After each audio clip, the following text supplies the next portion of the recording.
நபி ஸல்லல்லாஹு அலைஹி வஸல்லம் அவர்கள் மக்காவில் இருந்து மதீனாவுக்கு போறதுக்கு ஆயத்தங்கள் பண்ணினார்கள். அப்போது அவர்களை கொள்ளையிடுறதுக்கு கொள்ளைக்காரர்கள் இருந்தார்கள். அவர்களின் படிக்க வீட்டில் அலிவாலி அவர்களை அவர்கள் வைத்துப்பட்டு போனார்கள். குறுக்கு ரோட்டாலை ஒரு சிலைந்து வரைக்குள் பூந்தார்கள்.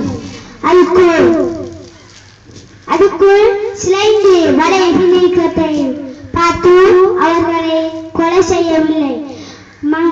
மதீனாவில் அழைத்தார்களாம்.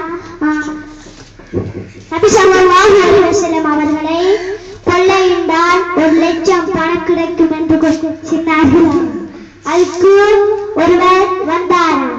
அல்லாஹ் அவர்களின் மனசை மாற்றிவிட்டார்.